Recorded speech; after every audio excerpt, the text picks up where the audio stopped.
Math Gad.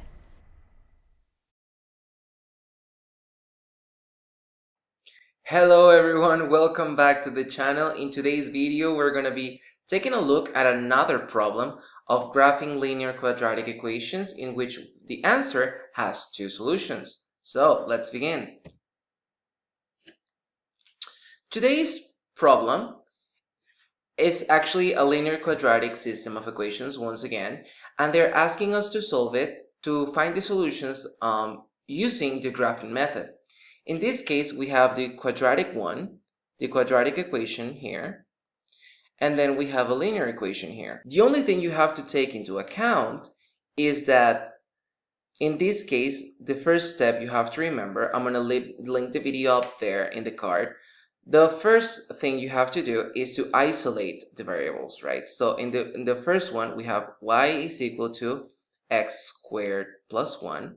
And then the second one, it was y is equal to x plus 1, right? So those are the two equations that we're going to be using. Now, in order to graph it, let's try graphing the first one, which is the quadratic equation.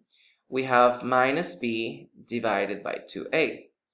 But in this case, since there is no value of b because there is no coefficient for a value of x, we know that the value of h is 0.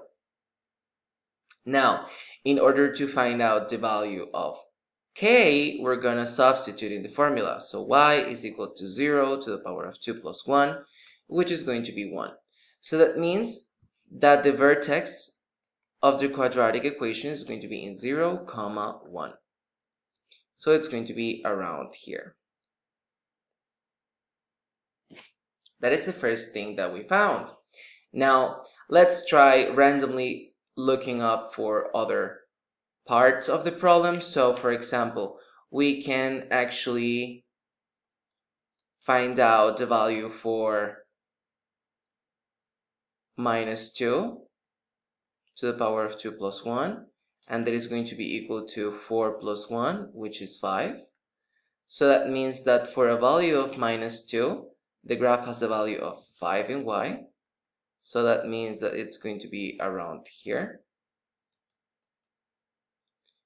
And the same thing is going to go for a value of 2. So 2 to the power of 2 plus 1, that is going to be equal to 4 plus 1, which is going to be 5. So the graph also passes through point 2, 5. So again, the value of 5, and then the value of x equals to 2. And now we're going to see that the graph actually passes through those points, right? Now we are done graphing the quadratic one. Let's try graphing the other one, so the linear one. So we have to remember that the formula of the linear one, once we solve for y, is equal to x plus 1, right? So let's find the value for when x, for example, is equal to minus 1. So when x is equal to minus 1, the value is minus 1 plus 1, which is 0. So that means that it passes through this line right here. So through that point right here, which is point minus 1 comma 0. And when the value of x is equal to 0, it's going to pass through y equals 1. So it also passes through point 0 comma 1. And now we're just going to extend that line, correct?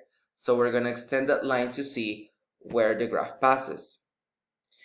Now that we have both the quadratic one and the linear one, as you can see, when we graph, we're going to have two overlaps, so two intersections. So the first one is going to be in point 0, 1, and the other one is going to be in point 1, 2. So as you can deduce by this, we have two solutions. The two solutions are x equal to 0, and the other one is x equals 1. So those are going to be the two solutions for this linear quadratic equation system. So the first step was substituting. The second one was graphing, and you have to remember how to graph both quadratic equations and linear equations. And then the last one was finding the overlaps in order to see the answers. And that's pretty much it, guys. So I hope you guys understood. Feel free to try drawing these graphs and doing them on your own so that you internalize all the concepts we learned. And that is it pretty much for today, guys. So I'll see you guys tomorrow. Bye, guys. Check out these other videos to improve your math skills, and make sure you click that subscribe button to make the community grow. Follow ohmathgad in its social media accounts, drop a like, a comment below, and see you on the next one. Bye!